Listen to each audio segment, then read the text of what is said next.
barely wait to hear myself speak. Good afternoon, or good evening, ladies and gentlemen. Just typical of Paul, he buys me a meal and I'm too nervous to eat it. The brief I've been given for tonight is to be amusing and dazzle you with my wit. I think the only thing I'm going to dazzle you with is the light currently shining off my forehead. So I'll give this speech a go and try not to upset my mother over in the far corner there. So again, I'd like to welcome you all here tonight. I'll begin with some pleasantries before unpleasantly talking about Paul. I'll be gentle, I promise. Obviously, I'd first like to compliment Laura on how absolutely stunning she looked walking down the aisle today. While Paul just looked absolutely stunned. I think there's a case there where me and Minna were going to have to jump in and catch him because he was getting a case of the baby giraffe legs, and we were just, what we do? To be fair to him though, he's looking well today. I think usually it's the case when I see him with the suit on, it's like he's thrown it on in the dark and missed, but he's done a good job. He's still looking very spruce today. And obviously I'd like to give a special mention to the bridesmaids and groomsmen. I'll not mention each individually or I'll be here till next week, but bridesmaids, you look absolutely fantastic. And I actually overheard them arguing earlier about who was going to be the first to dance with the best man. It's understandable. But as I got closer to that conversation, which I overheard, it was more like who wasn't going to, who had to do. No, me, you. Like hell I am, you know. Anyway, I'm sure Laura would agree they've all been a fantastic help to her today and in the lead up to today. And as for the groomsmen, well lads, it's amazing what a haircut and a gallon of aftershave can do. Also, I've been asked to thank everyone on behalf of Laura and Paul, obviously, for attending today. It's amazing the length people will travel with for a bit of free grub, but honestly, it's a testament to the bride and groom that you've took time out of your busy schedules to be here, and also as well for the wedding gifts that you so generously donated. For wedding gifts, I really wanted to give Smithy something he genuinely needed, but I just couldn't figure out how to wrap up a bathtub. It was just one I just couldn't figure out for a while. Don't worry, I'm getting to the meat of it now. I'll be gentle, I promise. It's obviously a genuine honour to be Paul's best man here today. As he said, he has a number of equally close friends. So as I had my head in my hands last week at the kitchen table trying to work out this speech, I was like, why did you ask me?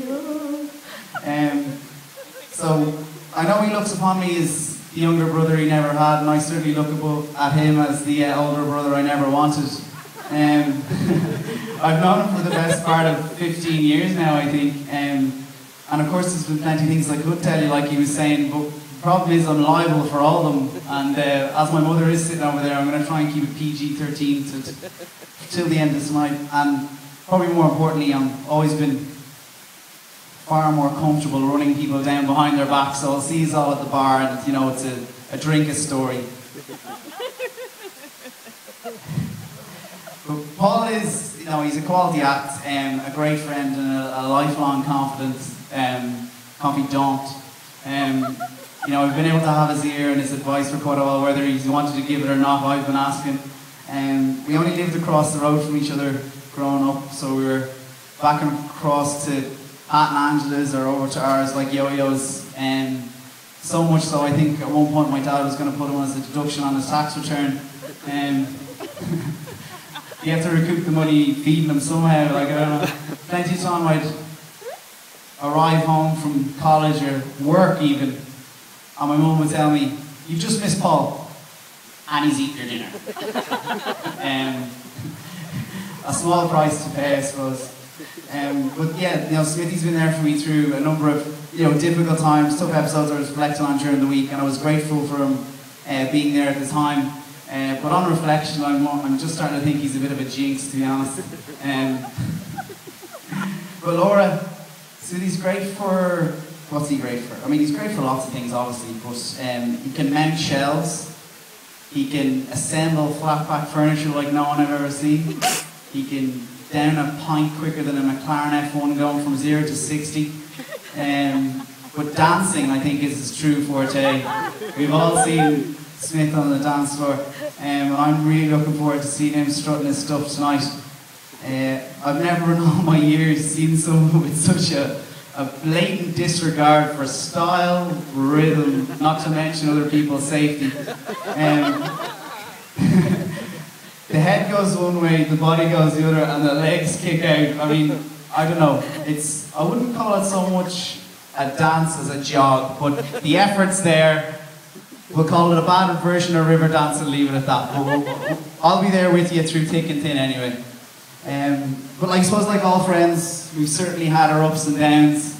In our early 20s, I think we'd call each other names like Smelly and Big Ears and run home floods of tears. Glad to say we've matured slightly since then. In your 20s? In our early 20s, yes. We were very mature back then, you know, like a fine wine. Growing up, I suppose we would debate through the most critical aspects of life.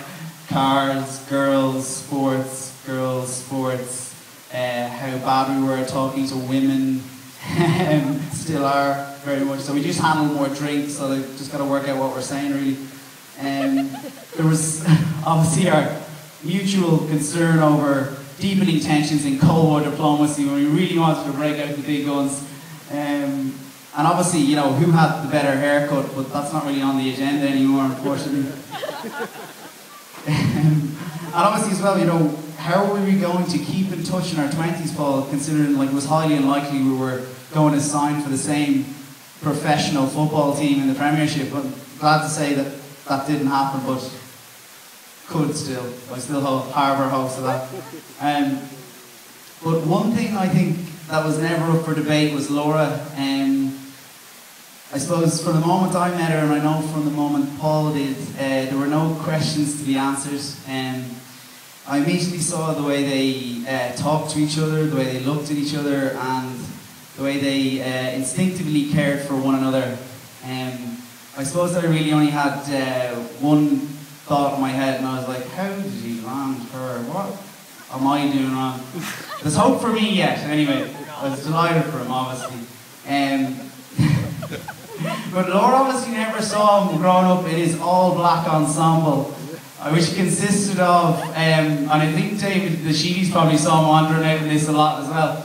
I think it was his Brett the Hitman Hart t-shirt, which was black, baggy basketball, knee-length shorts, we'll call them. Thank God they were knee-length. They were black, and what else was there with them? Oh yes, we had the black Nike Air Jordans. It was quite fetching. I would probably best describe it as something that Dolce would make when Gabbana isn't looking really, you know? But thankfully there's been no wardrobe malfunctions today, so we're alright. And yeah, looking back, you know, he was quite entrepreneurial. I suppose when people want to look and see where Rip Off Ireland started, they can look to Paul Smith's sweet shop when he was 13 in his front garden. Most kids would be coming up asking, is that 10p, is that 5p? And so he'd be like, no, that's 50, that's a euro. 50p at a euro. Unfortunately, I think we just got shut down by a local bunch of bad eggs, but we just didn't have the muscle to keep that shop running back then. But although that early business initiative failed, he did triumph in, well, it's safe to say he has triumphed in his most recent enterprise, which has been his courtship of Laura. I'd obviously like to congratulate him on his impeccable taste in choosing such a beautiful wife, sorry. The boy done well, as I say, and Laura, you've changed my best friend for the better. He was a good man, obviously, because he was my best friend, but he's twice the man he was. He's more caring, he's more generous, he's certainly more sensitive. In fact, I don't even know him anymore. You've done in the space of 3 years what we and the lads couldn't do in 15, and I have to thank you for that, so job well done. So it's my duty to read out some telegrams from people who weren't able to make it. A very good friend of ours, Mark Carney, he's one of the musketeers, shall we say. The wild one.